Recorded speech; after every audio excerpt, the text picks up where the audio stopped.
Fishery department बना सकते हैं, या कुछ और सरकारी योजनाएं ला सकते हैं, या कुछ ऐसा कर लीजिए। लोग इलाहाबाद मद्रास हाईकोर्ट चले गए। मद्रास हाईकोर्ट ने कहा देखिए ये मंदिर की भूमि है, सरकार को अगर इस्तेमाल करना है तो सरकार के पास तमाम नुजुल की भूमि पड़ी हुई है, उन भूमियों को इस्तेमाल करिए, मंदिर की भूमि सरकार कब्जा नहीं कर सकती। क्यों? क्योंकि मंदिर भारत की परंपराओं के प्रतीक हैं। इसलिए मंदिरों की भूमि का इस्तेमाल, मंदिरों की भूमि का अधिग्रहण, मंदिरों की भूमि पर इंक्रोचमेंट किसी भी प्रकार से है तो सरकार की जिम्मेवारी बनती है कि वो मंदिरों को मुक्त करवाए। मैं आपको बता दूं कि भारतवर्ष में पाकिस्तान बनने के बावजूद एक बड़ी संख्या मंदिरों की है जहां पर मुसलमान कब्जा करके बैठे हुए हैं। अब उन्होंने क्या किया कि वो मंदिर बना हुआ था, मंदिर के बाहर जमीन खाली पड़ी थी, वो एक दुकान लगाई, दुकान से बड़ी की, बड़े से उन्होंने धीरे धीरे एनक्रोचमेंट कर लिया। अब वो मालूम पड़ा कि मंदिर का दरवाजा एक बचा है, बाकी सब दुकानें बनी हुई। कैसी हैं? सब इलीगल कंस्ट्रक्शन है, या सरकार ने उनको अलॉट कर दिया और कहा यहां पर हम मार्केट बनाए दे रहे हैं, यहां पर ये बनाए दे रहे हैं, वो बनाए दे रहे हैं, अस्पताल बनाए दे रहे हैं सरकारी। अब इस जजमेंट के बाद जब मद्रास हाईकोर्ट ने कहा देखिए किसी भी पर्पस से कहीं भी कुछ भी आपने जमीन दे रखी है, किसी प्रकार का इंक्रोचमेंट है, कोई दुकान कुछ भी है, उसको तुरंत खाली करवाइए। आप मंदिर की प्रॉपर्टी का इस्तेमाल सिर्फ मंदिर के लाभ के लिए इस्तेमाल कर सकते हैं, आप सरकारी लाभ के लिए उसका इस्तेमाल नहीं कर सकते।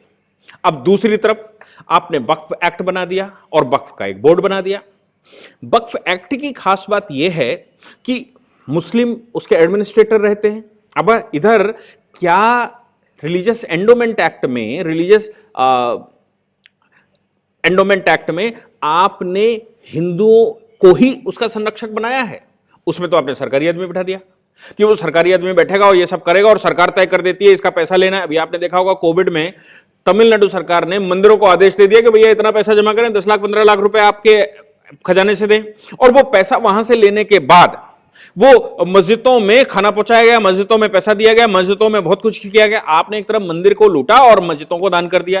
क्या आपने सोचा कि बड़े मंदिरों से पैसा लेने के बाद छोटे मंदिरों में भी पुजारी बैठा हुआ है और उसको भी भोजन की जरूरत है, क्या उसको सप्लाई करेंगे भोजन? नहीं, आपने नहीं सोचा। बड़े मंदिरों पर आपने हमला कर दिया और कहा इतना पैसा आपको देना पड़ेगा, नहीं तो हम आपको रिलीजियस एंडोमेंट एक्ट के तहत उस संस्था से बाहर निकालते हैं। फिर आपने 2013 में पीछे क्या किया कि मंदिरों की जमीनों पर आपने अस्पताल बनाने शुरू कर दिए, आपने फिशरी डिपार्टमेंट बनाने शुरू कर दिए, आपने उसको अलॉटमेंट करना शुरू कर दिया, आपने लोगों को तो ये एक तरफ तो आप ले रहे हैं। दूसरी तरफ क्या है कि वक्फ को लगातार जमीन की जरूरत पड़ती है। कैसे? क्योंकि वो बनाते हैं कब्रगाह। अब कब्रगाह बनेगी तो साहब मुर्दा गड़ता जा रहा है, लैंड की जरूरत पड़ती जा रही है। राज्य सरकार से वो कह रहे हैं हमें लैंड दे दो, राज्य सरकार ने कहा हाँ बात तो ठीक है, मुर्दा गाड़ने के लिए तो जगह चाहिए, उन्होंने अलॉटमेंट करना शुरू कर दिया जो उनके पास जमीनें हैं। तो एक तरफ आप मंदिर की जमीन ले रहे हैं, दूसरा आप मुर्दा गाड़ने के लिए जमीनें दे रहे हैं किसी को। तो क्या वो मुर्दा गाड़ना जो वक्फ को आप प्रॉपर्टी दे रहे हैं, क्या वक्फ को दी गई प्रॉपर्टी आप भारतीय संस्कृति को बचा रही है, भारतीय संस्कारों को बचा रही है, भारत में भारतीय कृत्यों को क्या संरक्षित कर रही है, क्या एंशिएंट कल्चर को दिखा रही है? ऐसा तो नहीं है। जो लोग कन्वर्ट हो गए, जो अपने धर्म जाति को छोड़ गए और किसी न किसी कारण से वो कन्वर्ट हो गए, आप उनको संरक्षण देने का काम कर रहे हैं, जबकि ऐसा नहीं होना चाहिए। उनको वापसी लाने के लिए व्यवस्था करनी चाहिए कि वो भारतीय संस्कृति के लोग थे, भारतीय संस्कृति को पुनर्स्वीकार करें, भारतीय संस्कारों के अनुसार चलें, ना कि वो अरेबियन संस्कार के अनुसार चलें और ना ही वो वेटिकन के संस्कारों से चलें। लेकिन आपने वैसी व्यवस्था नहीं की, आपने उनको इनकरेज किया जमीनें देकर। तो वक्फ बोर्ड में वक्फ बोर्ड का मुस्लिम जो कैरेक्टर है वो आप उसके एडमिनिस्ट्रेटर के रूप में बिठाते हैं और सरकार उनको भूमि अलॉट करती है। अगर वक्फ बोर्ड किसी प्रॉपर्टी पर हाथ रख देता है कि ये प्रॉपर्टी हमारी है, तो सरकार एक सर्वे करती है, सर्वे करने के बाद उनको वो क्लियरेंस दे देती है और क्लियरेंस देकर वो प्रॉपर्टी वक्फ में डाल देती है। क्या सरकार को किसी भी रिलीजियस पर्पस के लिए किसी रिलीजियस ऑर्गेनाइजेशन को जमीन देने का अधिकार है जब सेकुलर भारत है? तो ये बहुत सारे प्रश्न हैं, इनके जवाब भारत को आज ढूंढने पड़ेंगे। जी, भारतीय संविधान अल्पसंख्यकों के हितों की रक्षा के लिए, अल्पसंख्यकों के जो पूजा स्थल है उनकी हितों की रक्षा के लिए कुछ अनुमति देता है, तो क्या उसको सेव करना मतलब सरकार का दायित्व नहीं बनता है क्या? देखिए, मैंने आपसे कहा, मंदिर मेरी सेव मेरी करेंगे। मेरी बात समझिए। मैंने आपको बताया कि आक्रांता जो भारत में आए, जिन आक्रांताओं ने भारत की संपत्तियों को तोड़कर मस्जिद बनाई हुई है, क्या उसको संरक्षण की आवश्यकता है? सवाल यह आता है कि संरक्षण को उसकी आवश्यकता है जो हजारों वर्ष के भारत के, लाखों वर्ष के कल्चर को शो करता है। और हमने अल्पसंख्यकों को अधिकार दिया। अधिकार का मतलब यह नहीं दिया कि भारतीय भूमि पर जाइए और सारी मस्जिदें बना दीजिए, भारतीय भूमि पर आप कब्रगाह बना दीजिए, अब वक्फ बोर्ड को प्रॉपर्टी दे दिए। हमने कहा कि यदि आप कोई रिलीजन को मानना चाहते हैं, आप कोई पूजा पाठ की पद्धति को मानना चाहते हैं, आप स्वतंत्र हैं, आप कर सकते हैं, हम आपको जोर नहीं डाल सकते। लेकिन इसका मतलब यह बिल्कुल भी नहीं है कि भारतीय भूमि को, भारतीय पैसे को रिलीजन के बढ़ावे के लिए खर्च किया जाए। इसलिए यह बात दिमाग से निकाल देनी चाहिए बिल्कुल कि भारत में अल्पसंख्यकों के विरुद्ध कोई कार्य है। मैंने आपसे कहा कि राम मंदिर का निर्माण, जहां हजारों लाखों वर्षों से शहादत लोग देते आए हैं, जहां मंदिर हजारों साल से बना होता, उन आक्रांताओं ने उसको तोड़ा, तो क्या आप कहेंगे कि वो भारतीय संस्कृति की परंपरा को निभा रहे थे और उनको संरक्षित रखना चाहिए? अगर किसी ने कोई अपराध किया है तो उसको सजा मिलनी चाहिए कि उसको एप्रिसिएशन मिलना चाहिए? अब भारत में तो सिस्टम ऐसी बन चुका है कि एक तरफ तो वो मंदिर तोड़कर सजा का भागीदार होना चाहिए, उसकी जगह आप उसको मंत्री बना देते हैं। सजा पाने वाले व्यक्ति, जिसको सजा का अधिकार है, जिसको मुकदमा चलना चाहिए, उसको आप रिवार्ड देकर मिनिस्टर बना रहे हैं, उसको नेता बनाए दे रहे हैं, उसको फ्री की फैसिलिटीज दिए दे रहे हैं। यह परंपरा भारत की परंपरा नहीं है। इसलिए ये दिमाग में हमेशा रखना चाहिए कि ये सब कुछ जो चल रहा है हमारे देशों में, हमारे देश में, वो बिल्कुल ठीक नहीं है। और मद्रास हाई कोर्ट के जजमेंट को इस समय अप्रिशिएट करना चाहिए और केंद्र सरकार को इस जजमेंट को ध्यान में रखते हुए देश में कानून बना देना चाहिए कि जितनी प्रॉपर्टियों पर, जितने मंदिर देश के हैं, उन पर किसी भी प्रकार का किसी का इंक्रोचमेंट है तो सरकार का दायित्व बनता है कि उसको खाली करवाए। और मैंने आपसे कहा कि आप मुस्लिम एरियाज में चले जाएं, क्योंकि हिंदुस्तान तो मूलतः हिंदू संस्कृति का, भारतीय संस्कृति का जनक है और संरक्षक है। इसलिए आप किसी भी मुस्लिम एरिया में चले जाएंगे, क्रिश्चियन एरिया में चले जाएंगे, वहां पर आपको हजारों हजार मंदिर पुराने मिल जाएंगे, जिन मंदिरों को बाहर से पाट दिया गया और बाहर चबूतरे खोलकर बैठ गए, अपनी दुकानें बना ली गई हैं।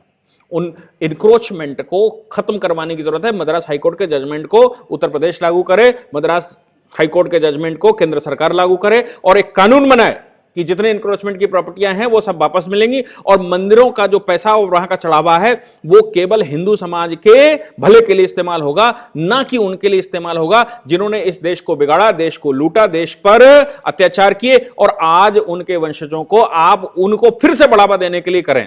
1947 के बाद जब पाकिस्तान बन गया था तो यह हमारा कर्तव्य बनता था कि हिंदुस्तान में हिंदू समाज को पुनः रिस्टैब्लिश करें। उसकी बजाय हमने अल्पसंख्यकों को राइट दे दिया। अगर डॉक्टर अम्बेडकर को अल्पसंख्यक के नाम से पढ़ेंगे तो वो कहते हैं कि कोई रिलीजियस अल्पसंख्यक नहीं है। जब आप सेक्शन आर्टिकल 29-30 की डिबेट पढ़ेंगे तो वो कहते हैं अल्पसंख्यक का मतलब अगर कोई मद्रास का रहने वाला व्यक्ति है और वो उत्तर प्रदेश में आ जाता है तो वो अल्पसंख्यक, उसका संरक्षण होना चाहिए। उन्होंने ये नहीं कहा कि रिलीजन के आधार पर संरक्षण होना चाहिए, क्योंकि भारतीय संस्कृति सबकी संस्कृति है, वो रिलीजन को माने, ये उसका व्यक्तिगत अधिकार है। भारत सरकार उसको संरक्षित नहीं देगी, भारत सरकार उसके लिए प्रॉपर्टी नहीं देगी, भारत सरकार उसके लिए पेमेंट नहीं देगी, भारत सरकार उसको खाने पीने की व्यवस्था नहीं करेगी। ये भारत की जिम्मेवारी नहीं, क्योंकि भारत एक सेकुलर राष्ट्र है। क्या जिम्मेवारी है कि आप अगर कोई इबादत करना चाहते हैं, आप कोई एडमिनिस्ट्रेशन करना चाहते हैं, तो भारत सरकार के आपके ये मूल अधिकार होंगे कि आप कर सकते हैं, भारत सरकार उसमें इंटरवेंशन नहीं करेगी। लेकिन जहां राष्ट्रहित का मामला होगा और पूरा राष्ट्र जहां पर खतरे में होगा, वहां पर उन भारत सरकार को संरक्षण करने से रोका नहीं जा सकता। यह कानूनी इंटरप्रिटेशनों का मामला है, यह मुझे लगता है कि इंटरप्रिटेशन करने चाहिए।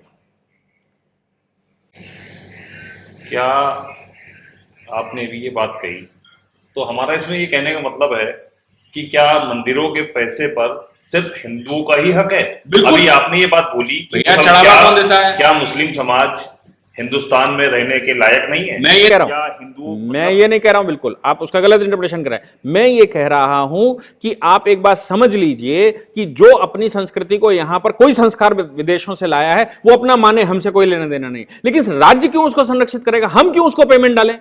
और दूसरी बात यह है कि मंदिरों का संरक्षण, भैया मंदिरों का संरक्षण लाखों सालों की संस्कृति यही है, तो भारत को संरक्षित रखना है तो आपको मंदिर संरक्षित रखना पड़ेगा। लेकिन आप मंदिरों के संरक्षण, मंदिरों के से पैसा लेकर और दूसरे समाज को बढ़ावा देना चाहते हैं। मैं आपको ऐसे बताता हूं, अफ्रीका में कोई पूजा पाठ की पद्धति है, वो यहां पर 20 लोग आ जाते हैं और वो कहते हैं कि भारत सरकार हमको पैसा दे, तो क्या भारत सरकार जिम्मेवारी है कि उसको पैसा देंगे? आप अरब से कोई रिलीजन उठाकर ले आए, हम बोले हम ये करेंगे, आप करिए, हमने आपको मना नहीं किया, लेकिन इसका मतलब ये नहीं कि हम आपको पैसा देंगे। आप वेटिकन से यहां लाकर कह रहे हैं कि नहीं साहब हम तो ये संस्कृति फॉलो करेंगे। हमने कहा कि आपको अपनी संस्कृति फॉलो करने का पूर्ण फंडामेंटल राइट है, हम उसमें इंटरवेंशन नहीं करेंगे, लेकिन हम आपको कहीं से भी इन्वेस्टमेंट करके बढ़ावा देने का काम भी नहीं करेंगे। और अगर आपकी वजह से देश में डिस्टर्बेंस होगा तो यह समझ लीजिए कि आप भारतीय संस्कृति, भारतीय मूल के लोग नहीं हैं, इसलिए आपका संरक्षण सरकारी लेवल पर नहीं होगा। आप देश को डिस्टर्ब नहीं कर सकते, आपको देश डिस्टर्ब नहीं करने देंगे। जी ठीक है, थैंक यू। इस पूरी ऑर्गेनाइजेशन को चलाने के लिए आप नीचे डिस्क्रिप्शन से हमारे ऐप को डाउनलोड कर सकते हैं, जिससे कि लॉ स्टूडेंट्स को, लॉयर्स को और आम आदमी जो लॉ जानना चाहता है वो पेड क्लासेस का लाभ ले सकता है।